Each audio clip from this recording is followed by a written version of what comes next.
Good morning, children. Welcome all to your English class. Today we will take up lesson number 3, and that is a poem, Forest Fires. We will go for explanation, reading, and reciting it, children. Now, the poet in this poem has penned down the ignorant ways of people that result in the destruction of forest.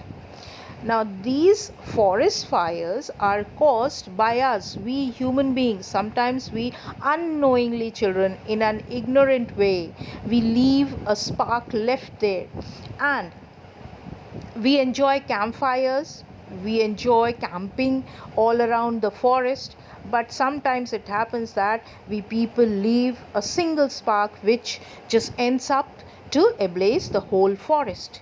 In recent past, children, we have heard about Uttarakhand forest. It was set ablaze. Then Amazon forest. It continuously for the whole month or 2 months, the forest was ablaze. Now, the same thing the poet has discussed in this poem. Someone dropped a burning match unheeded by the way.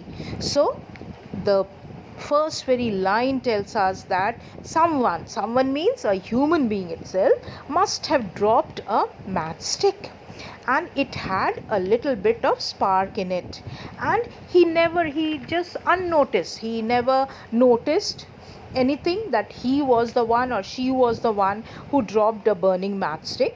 It caught on fire some underbrush, and it just caught fire on some undergrowth. That was, the bushes were there, children, dry bushes were there, sticks were there. It just caught fire. Its user did not stay, and the person who was there, who had that very matchstick, he never was staying there. He just went away. He left that matchstick, he dropped the matchstick, and he went away. He never stayed there to see what did that single matchstick, which had a little bit of spark in it, it just caused havoc in the forest. From grass to brush, from brush to tree, so stealthily it ran. Now, in this line, children, you can see there is a figure of speech, that is personification. The fire is personified here. It has been considered as a person who is running. He is stealthily, very secretly, very silently creeping and running from there. Quietly, the person is running, and that is fire. And fire, that means it is spreading all throughout the forest, from brush, that is the bushes, small undergrowth, and to the trees, and then it is just ablazing the whole forest. That no one ever guessed to knew just where that fire began, and nobody ever could guess or know from where that fire began. Nobody, we can never guess such a big forest. It has been set out for fire, and we people never know who is the cause behind it, what is the cause behind it. Someone built a campfire. Now, in the second stanza, the poet is talking about that there was somebody who built a campfire and failed to put it out. A breeze came and quickened. That is, the breeze came and it was very, very quick.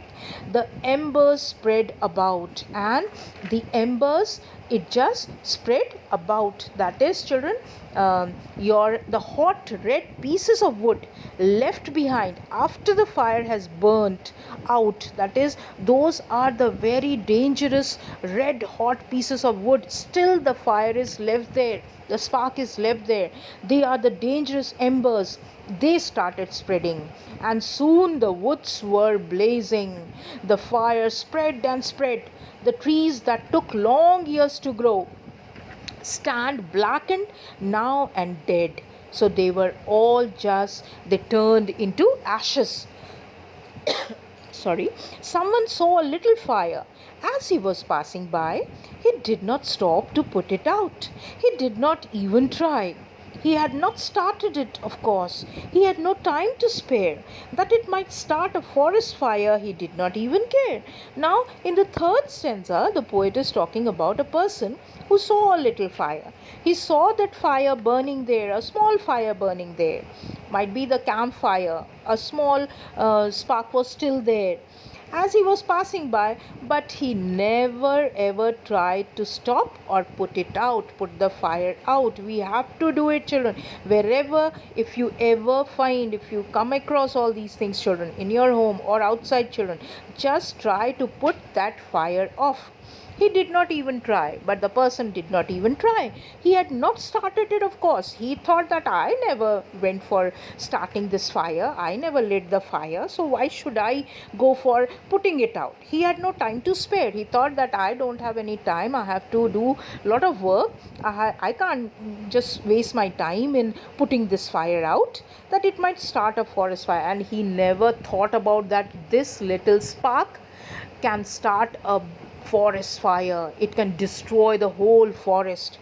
He did not even care, and he never cared that whatever will happen, somebody else will come and just put it out. So he never cared, and this was, as a result, children, it just became very dangerous, and the whole forest died. The trees burned to ashes, children. This happens, children, most of the times. Whenever you hear about or watch in your news, children, the forests are ablaze. So just think about, you have to think about that. A single spark can just destroy the whole forest, and this happens always. So be careful about it, children. So this was your poem, Forest Fires, and the explanation, children. This is for today. We will discuss the question answers in our next class. Thank you.